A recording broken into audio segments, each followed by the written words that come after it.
Dažniausiai žudikus įsivaizduojame kaip ganėtinai jaunus ar pusamžių žmonės, dažniausiai vyrus. Tačiau kartais taip nutinka, kad jais tampa ir itin senyvo amžiaus žmonės, ko iš jų tikrai nesitikėtum. Pasirodo, ne visi tokie mieli, kaip įsivaizduojame. Būtent apie tai pamaniau būtų ir įdomu šiandien papasakoti.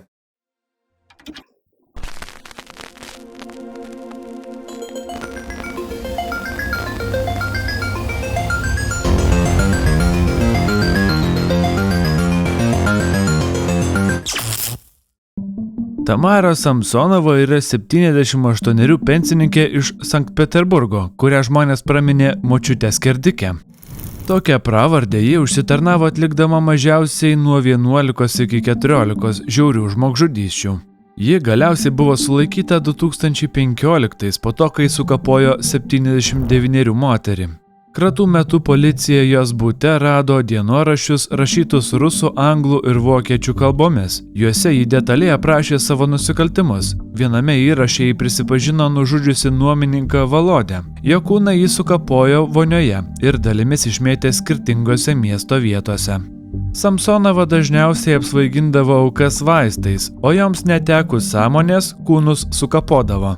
Ypač šokiruoja jos prisipažinimas, kad paskutinės aukos galvą ir rankas ji virė puode. Kepti ar virti aukų dalis ji pasirodo itin mėgo. Yra manoma, kad ji valgė kai kuriuos vidaus organus, ypač mėgo plaučius. Kai kurie jos nužudimai dienoraštyje neaprašyti, o dėl dalies iš jų moteriai nuteisti pritrūko įrodymų. Pavyzdžiui, jos vyras dingo 2005 ir daugiau niekada nebuvo rastas. Kaimynai apibūdino Samsonovą kaip keistą moterį, kuri dienomis miegojo, o naktį kažką veikdavo. Pasak jų, senutė domėjosi juodąją magiją ir garsiu sovietiniu serijiniu žudiku Andrejumi Čikatila, kurio, kaip manoma, ji galėjo žavėtis ir net sekti jo pavyzdžiu. Teismo posėdžių metu jos elgesys buvo šaltas ir keistai ramus. Ji atvirai sakė esanti kalta ir nusipelniusi bausmės. Kartais išgirdusi sprendimus net šypsojosi ar plojo. Žinoma, likusią savo gyvenimo dalį ji praleis kalėjime.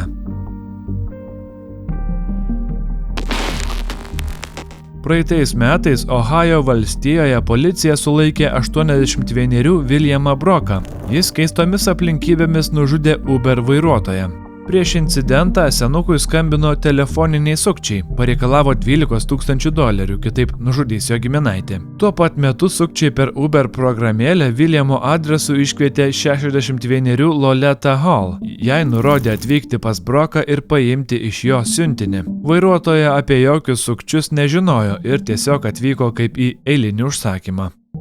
Moteriai atvykus prie Williamo durų, jis išėjo iš namų nešinas ginklu. Moteris bandė pasišalinti, tačiau senolis toliau agresyviai ėjo link jos, kaltindamas ją apgavystėmis. Į moterį vyras tuomet šovė kelis kartus. Jai sukritus, apie tai pranešė pagalbos telefonu. Ligoninėje moteris mirė. Williamui bausmė dar nebuvo paskelbta.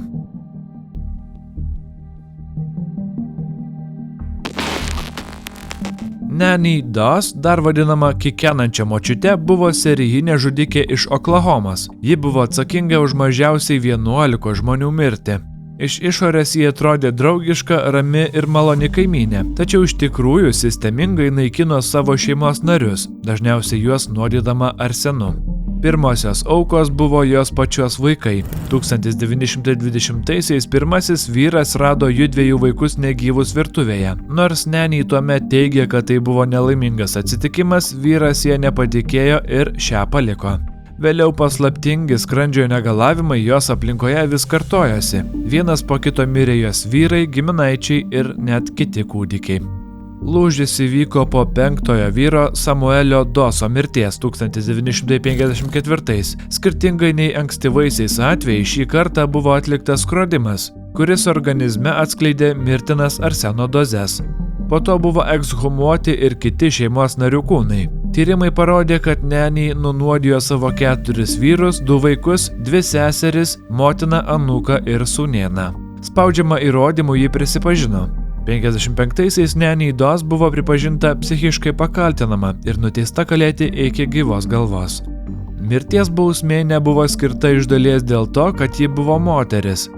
Už kitus nužudymus ji oficialiai taip ir nebuvo teisiama. Vėliau buvo atskleista, kad moteris turėjo obsesinį susižavėjimą romantiniais žurnalais, vienišių širdžių skelbimais ir idealizuotą meilę. Ji nuolat ieškojo naujų vyrų, tačiau nusivylimas santykiais dažnai baigdavosi nuodais. Ji pati teigė, kad psichologinės problemas ir depresiją sukėlė vaikystėje patirta galvos trauma. Nanny Doss, būdama kalėjimo ligoninėje, mirė 1965 nuo leukemijos.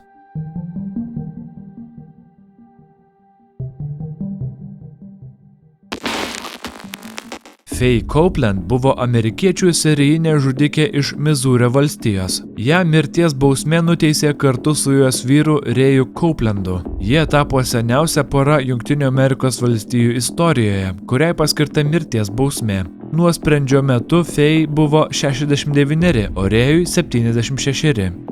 Copelandai nužudė mažiausiai 5 benamius darbininkus, o tyrėja įtarė, kad aukų galėjo būti dar daugiau. Rėjus buvo sugalvojęs schemą. Jis samdydavo valkatas darbui fermoje, versdavo juos sukčiauti pateikiant padirbtus čekius galvijų aukcionuose, o pavogtą turtą atvežti Copelandams. O kai valkatos tapdavo nebereikalingi, nušaudavo jos vienu šūviu į pakaušį. Aukos buvo žmonės be šeimų ar artimųjų, kurių dingimas niekam nekėlė įtarimų. Byla išaiškėjo, kai vienam darbininkui pavyko pabėgti ir policijai pranešti apie Copelandų žemėje galimai užkastų žmonių kaulus. Atvykus patikrinti, fermose buvo rasti 5 vyrų palaikai. Tyrėjai vienoje troboje aptiko ir šautuvą, kurio buvo įvykdytos žmogžudystės.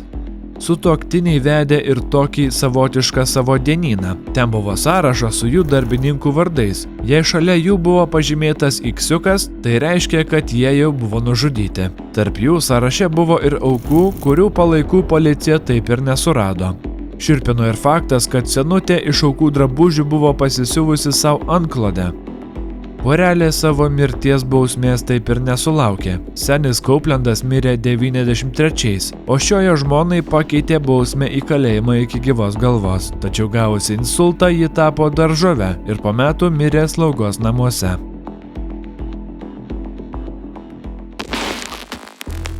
Michaelas Jeskinas yra vyriausias šiame sąraše. Būdamas 100 metų, vyras naktį nužudė savo 88 metų žmoną Rozaliją Jeskin.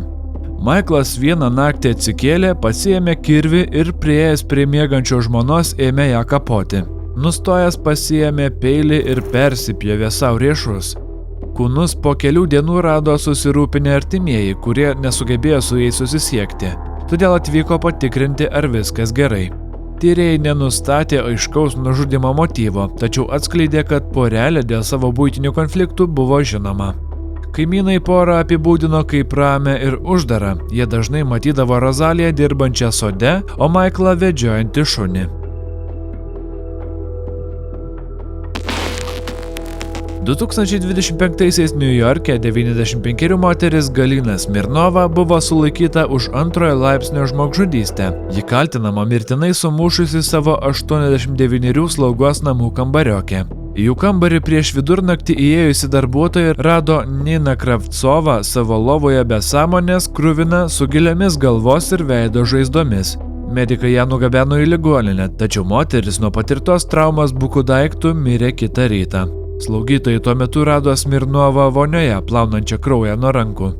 Nužudytoji Nina buvo gimusi Ukrainoje ir išgyvenusi holokaustą, o tai bylai suteikė ypatingą visuomeninį rezonansą. Baba Anuika buvo serbų žolininkė ir save raganos vardu vadinusi moteris, išgarsėjusi kaip viena seniausių serijinių žudikų pasaulyje. Ji veikė XIX amžiaus pabaigoje ir XX amžiaus pradžioje. Ji buvo atsakinga už mažiausiai 50 žmonių mirtį, nors kai kurie šaltiniai teigia, kad aukų skaičius galėjo siekti net apie 150. Baba Anuika ruošdavo mirtinus mišinius klientams, kurie kreipdavosi į ją norėdami atsikratyti nepageidaujamų sutuoktinių ar giminaičių. Vykdama iš savo namų Serbijos kaime, Baba Anuika tapo žinoma kaip išmintinga moteris, galinti pasiūlyti vaistų ir sprendimų įvairiausiams problemams. Ji tvirtino, kad jos gėrimai yra nekenksmingi, tačiau tiems, kurie ieškojo mirtino sprendimo, ypač šeimininių konfliktų atvejais, siūlydavo tai, ką vadino stebuklingu vandeniu. Šie gėrimai buvo užnuodyti arsenu ir kitomis toksinėmis medžiagomis. Tai sukeldavo ligą, nuo kurios aukos mirdavo per kelias dienas, todėl mirtis atrodydavo natūrali. Babai Anuikai pavyko dešimtmečius išvengti demaskavimo, nes ji gyveno atokioje vietoje ir vietiniai ją pasitikėjo. Tačiau 1928 metais po 2 įtartinų mirčių vienas žmogus kreipėsi į policiją.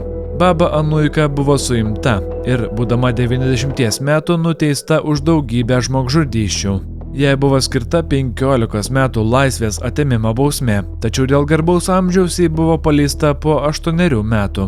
Ji mirė netrukus po paleidimo. Ačiū, kad žiūrėjote. Dėkoju Contribui rėmėjams ir tiems, kurie prenumeruoja mano kanalą. Tai labai didelė pagalba man. Iki greito.